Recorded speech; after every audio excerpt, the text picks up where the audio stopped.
தேவைப்படுது?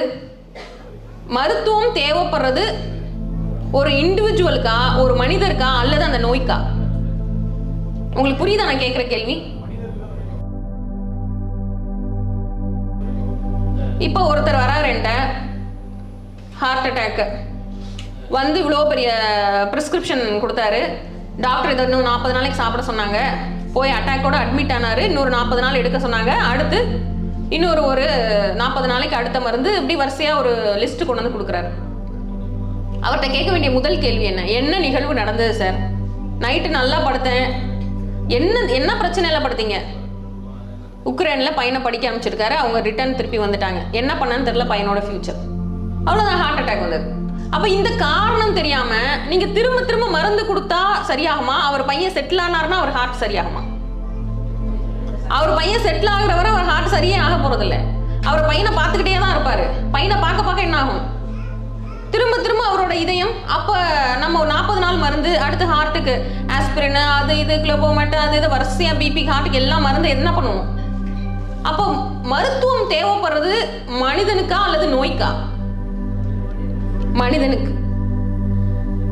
ஒவ்வொரு தனி மனிதனுக்கு தான் மருத்துவம் தேவைப்படுது. நோய்க்கு மருந்து இல்லை. ஹார்ட் அட்டாக்குன்னு ஒரு மருந்து இல்லை, ஹார்ட்டுக்குன்னு ஒரு மருந்து இல்லை, டயபெட்டிஸ்க்குன்னு ஒரு மருந்து இல்லை, அல்சருக்குன்னு ஒரு மருந்து இல்லை. ஆனா ஹார்ட் அட்டாக் வந்தவருக்கு மருந்து இருக்கு, டயபெட்டிஸ் வந்தவங்களுக்கு மருந்து இருக்கு. ஏன் டயபெட்டிஸ் ஆச்சு? நீங்க அப்படியே மெதுவா பின்னாடி பொறுமையா ஹிஸ்டரி கேட்டு பார்த்தீங்கன்னா சொல்லுவாங்க, எங்க அப்பா கொஞ்சம் கம்மியான வயசுல தவறிட்டார். ஒரு கேன்சர்ல இருந்தார் 3 மாசம். அவரோட போராடி பார்த்தோம், சரியாகல. அப்ப இருந்து எனக்கு சுகர் அப்ப ஸ்டார்ட் ஆன சுகர் இப்போ வரை சரியாகல. ஏதோ ஒரு ஆக்சிடென்ட் நடந்தது, அந்நேரம் கீழே விழுந்துட்டேன், ஒரு போன் ஃப்ராக்சர் ஆச்சு. அப்பதான் நான் சுகர் இருக்கதே கண்டுபிடிச்சேன். அதுக்கப்புறம் ஃபுல்லா 15 வருஷமா சுகர் மாத்திரை எடுக்கிறேன். ஆக்சுவலி அப்பதான் சுகர் கண்டுபிடிச்சாருல, அப்பதான் ஒரு சுகர் வரவே செஞ்சிருக்கும். ஏதோ ஒரு அதிர்வு நடக்குது நம்ம வாழ்க்கையில, ஏதோ ஒரு அதிர்ச்சியான நிகழ்வு நடக்குது. உடனே உடம்பு என்ன தெரியுமா பண்ணும்? ஏதோ ஒரு பிரச்சனை வந்துருச்சுப்பா, அதுல இருந்து உன்னை பாதுகாக்கணும். அப்ப என்ன பண்ண வேணும்? நம்மளுக்கு நிறைய குளுக்கோஸ் வேணும், நிறைய சர்க்கரை சத்து உடம்புக்கு வேணும். என்ன பண்ணிக்கும் உடம்பு?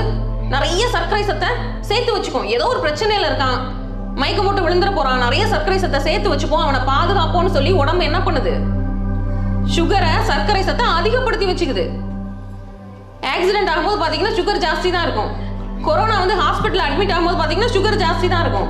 ஏதோ ஒரு நிகழ்வு, வீட்டுல ஒரு பிரச்சனை நடக்குது, அந்நேரம் போய் பாத்தீங்கன்னா சுகர் ஜாஸ்தி தான் இருக்கும். ஏன்னா உடம்பு என்ன பண்ணுது?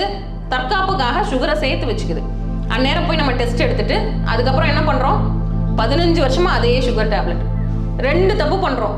ஒண்ணு, மருந்தையும் விடுறதில்ல, நம்ம மனோபாவத்தையும் விடுறதில்ல. அப்போ ஏதோ ஒரு இழப்பு, அந்த இழப்பை விட்டுட்டு அடுத்து நம்ம மனநிலையை மாத்திட்டு அதை விட்டு வெளியே வராங்கன்னா வெளியே வரதே இல்லை.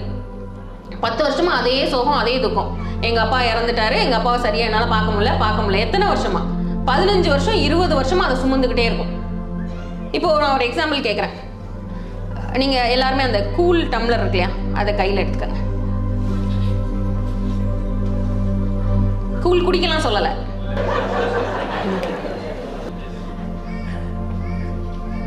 ரொம்ப வெயிட்டா இருக்கா, கஷ்டமா இருக்கா? சின்ன டம்ளர் தான் வச்சிருக்காங்க, வெறும் டம்ளர் தான் வச்சிருக்காங்க நிறைய பேர்.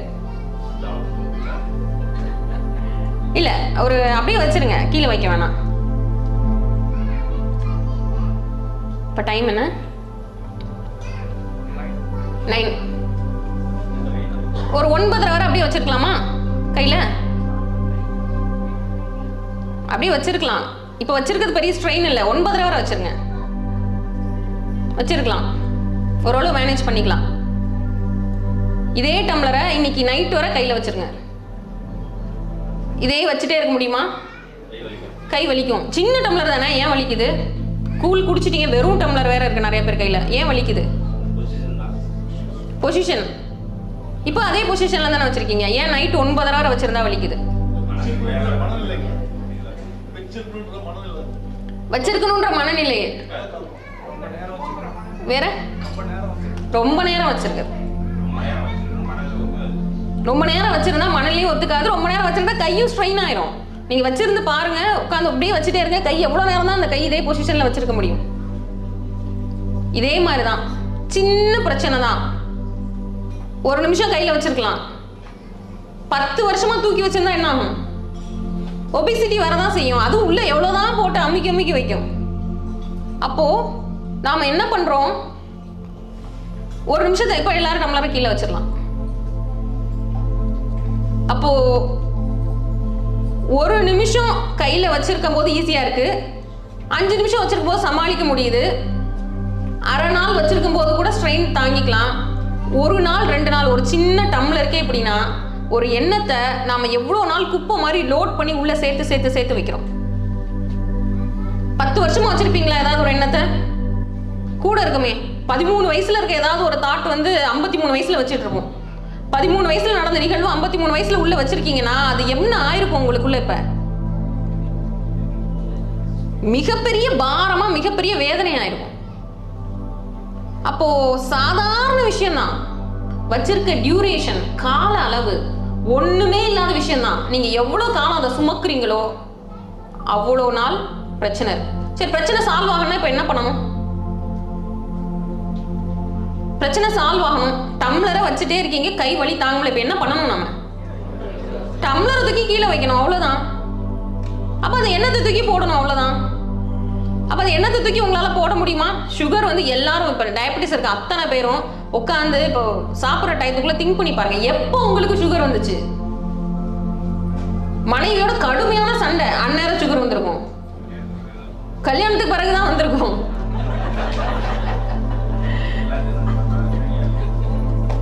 மாமியார் மருமகள் சண்டை இருக்கும், அந்த லேடிக்கு வந்திருக்கும். குழந்தைங்களால ஏதோ ஒரு கடுமையான மன அழுத்தம் இருக்கும், இல்ல ஏதோ பிசினஸ்ல சமாளிக்க முடியாத ஒரு சூழல் இருந்திருக்கும், அந்நேரம் சுகர் வந்திருக்கும்.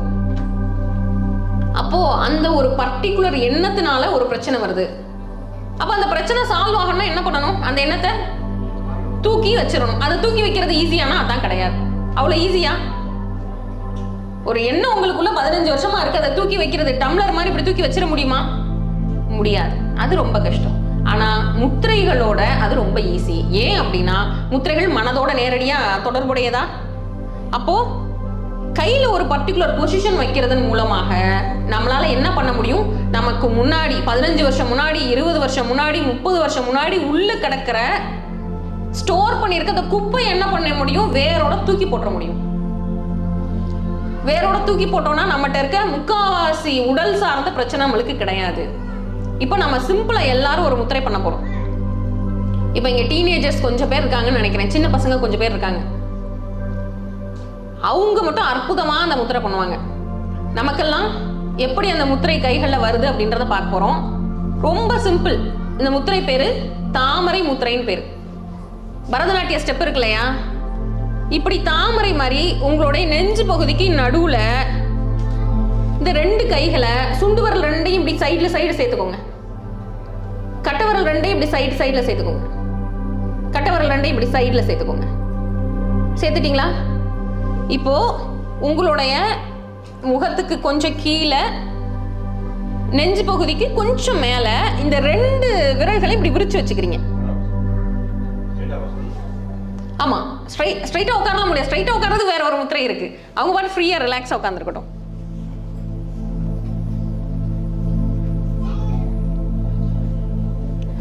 இந்த 2 பகுதியும் சேர்ந்துருக்கணும். ஜஸ்ட் ஒரு நிமிஷம். சுண்டு விரல் 2 சேர்ந்துருக்கணும். அதே மாதிரி இந்த கட்டை விரல் பகுதி 2 சேர்ந்துருக்கணும். பின்னாடி கேக்குதா? முகத்துக்கு மேல கொண்டுறாதீங்க, முகத்துக்கு மேல கொண்டுறாதீங்க. இப்ப என்ன பண்ணுங்க? விரல்களை எவ்வளவு விரிக்க முடியுமோ அவ்வளவு விரிங்க. எவ்வளவு எக்ஸ்டெண்ட் பண்ண முடியுமோ அவ்வளவு எக்ஸ்டெண்ட் பண்ணுங்க. விரல்லாம் பிடிச்சி இழுக்குதுல, அதுதான் நம்ம உள்ள வச்சிருக்க ஸ்ட்ரெஸ். விரல் நடுங்கும், உள்ள பிடிச்சி இழுக்கும். இந்த 10-12 வயசு யாராவது இருந்தா அப்படியே வாங்கலாம் முன்னாடி. விரல் நல்ல விரிக்கணும். அவங்க அந்த பாப்பா கொடுங்க, நல்ல விரல் வெளிங்களேன். அப்படியே உட்காருங்க, இங்கே உட்காருங்க. விரல் ஃபுல்லா விரிக்கணும், ஃபுல்லா. தாமரை முத்திரை யாருக்கு நல்லா வருது அவங்கள, குட்டி பசங்களை கூப்பிடுங்களேன். ஐயா மருதமலை ஐயா, பசங்க யாருக்கு ஃபுல்லா விரல் விரிக்க முடியுது?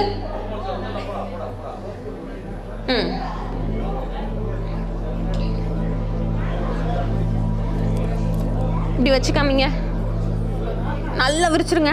இப்படி இல்லை, நல்லா நல்லா நல்லா நல்லா அப்படிங்க. வாங்க வாங்க, நீங்கள் வாங்க. நல்லா விரிக்கணும். கரெக்ட். இப்படி இல்லை, இப்படி நல்லா விரிச்சிடணும். நல்லா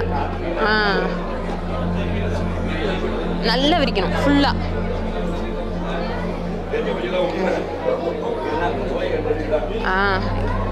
இப்படி நல்லா விரிச்சணும். Very good. இப்போ இந்த குழந்தைங்க விரிக்கிற மாதிரி யாரெல்லாம் விரிக்க முடியுது? ஃபுல்லா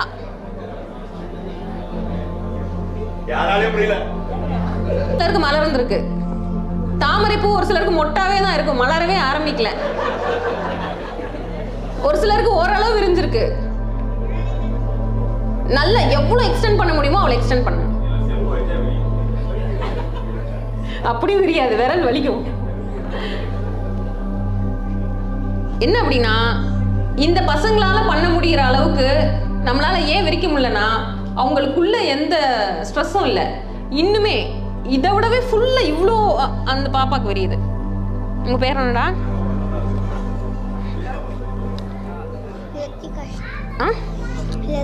லத்திகா ஸ்ரீ. லத்திகா ஸ்ரீ இன்னும் நல்லா ஃபுல்லா.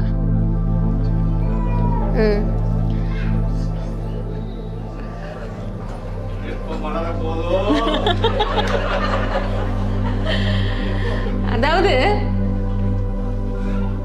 இதுல எவ்வளவுக்கு எவ்வளவு விரிவு இருக்கோ அவ்வளவுக்கு அவ்வளவு உங்க மன இறுக்கத்தை விட்டு வெளியே வரீங்க.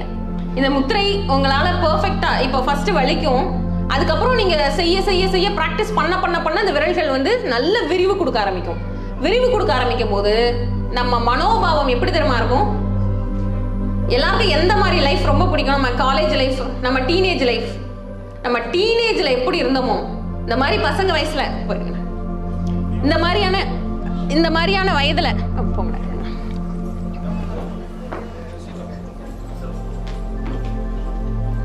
இந்த பசங்களோட ஏஜ்ல நாம எப்படி எந்த கவலையும் இல்லாம, மனதுக்குள்ள எந்த அழுத்தமும் இல்லாம இருந்தோமோ அந்த மாதிரியான மனோநிலை, அந்த மாதிரியான ஸ்டேஜுக்கு உங்களை கொண்டு போகும். இப்ப இந்த முத்திரையை வச்சு நாங்க ஒரு எக்ஸ்பெரிமெண்ட் பண்ணோம். இதே மாதிரி ஒரு 100 பேர் 150 பேர் இருக்க ஒரு ஹால். இந்த முத்திரை பண்ண முன்னாடி எல்லாத்தையும் ஒரு போட்டோ எடுத்து வச்சுப்போம்.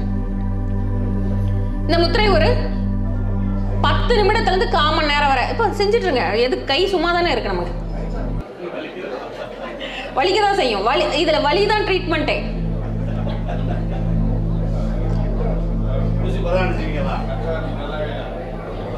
இப்போ நம்ம ஒரு 1/4 மணி நேரம், 10 நிமிஷத்துல இருந்து 1/4 மணி நேரம் இதை கையில வச்சிருக்கும் போது என்ன ஆகும் அப்படின்னா, வலி வர்றது உங்களுக்கு தெரிஞ்சது. உங்களுக்கு உள்ள நடக்கிறது என்ன அப்படின்னா, நம்முடைய மனோபாவம், மனோநிலை ஒரு டீனேஜர், சின்ன பையனுடைய, ஒரு காலேஜ் ஸ்டூடெண்டோடைய மனோபாவத்துக்கு மாறுது. எந்த கவலையுமே இல்லாத அந்த துள்ளலான வயசு மனோநிலைக்கு நீங்க போறீங்க. அப்படி இருக்கும்போது என்ன ஆகும்னா, உடம்புல உள்ள எல்லா வலிகளும் ரிலீஃப் ஆகும். எந்த வலியா இருந்தாலும் சரி, அது இடுப்பு வலியா இருக்கட்டும், தலைவலியா இருக்கட்டும். இதை நீங்க தொடர்ச்சி ஒரே இந்த ஒரு முத்திரையை மட்டும் தொடர்ச்சியா ரெகுலரா பண்ணீங்க அப்படின்னா, பிபி கிடையாது, ஹார்ட் அட்டாக் கிடையாது, டயபெட்டிஸ் கிடையாது, எந்த வியாதியுமே கிடையாது. ஏன்? 1/4 மணி நேரம், காலையில ஒரு 1/4 மணி நேரம், சாயங்காலம் ஒரு 1/4 மணி நேரம். இது மனதில் இருக்க இறுக்கத்தை, இது மட்டும் இல்ல, நான் சாதாரணமா பிபி டயபெட்டிஸ் சொல்றேன், கேன்சர் கிடையாது. கேன்சர் வரத தடுக்கிறதுக்கு ஏதாவது மருந்து இருக்கானா? என்னென்னவோ ஆராய்ச்சி பண்ணி ஏதோ மருந்து கண்டுபிடிச்சிட்டு இருக்காங்க. மனதுல ரொம்ப நாள் உள்ள போட்டு வச்சிருக்க அந்த கசப்புணர்வு தான் கேன்சரா வெளிப்படுறது. அப்போ மனதை யாரெல்லாம் மலர்ச்சியா வச்சிருக்கீங்களோ அவங்களால எல்லாருக்குமே இந்த முத்திரைய எளிமையா செய்ய வரும். இப்ப செய்ய வரலைன்னா ஒன்றும் தப்பில்லை. இன்னும் ஒரு 10 நாள் 15 நாள் தொடர்ச்சியா இதை செய்யும் போது, நான் சொன்னேன் இல்லையா, ஒரு போட்டோ எடுப்போம். 150 பேர் இருக்க ஒரு ஹால்ல அத்தனை பேரையும் இந்த முத்திரை பண்ண முன்னாடி ஒரு போட்டோ, இப்போ ஒரு 1/4 மணி நேரம் முத்திரை பண்ண பிறகு அதுக்கப்புறமா ஒரு போட்டோ எடுத்து பார்த்து அந்த போட்டோவை ஆய்வு பண்ணதுல எல்லா முகம் இப்படி இருந்த முகம்லாம் இப்படி ஆயிடும். முகத்துல அவ்வளோ மலர்ச்சியும் சிரிப்பும் வந்திருக்கும். ரொம்ப அமைதியா டைட்டா இருக்கமா உட்காந்துருக்கவங்களாம் என்ன பண்ணுவாங்க, ஸ்கூல் பாய்ஸ் மாதிரி பக்கத்துல இருக்கவங்கள பேனா தூக்கி போறது, பக்கத்துல இருக்கவங்கள பிடிச்சி இழுக்கிறது, இந்த மாதிரியான சேஷ்டைகள் எல்லாம் நடக்கும். என்ன காரணம் அப்படின்னா நம்ம மனதுக்குள்ள இருக்க இறுக்கம் மாறி நம்ம மனதை ரொம்ப லகுவா லைட் ஆக்கிடுது.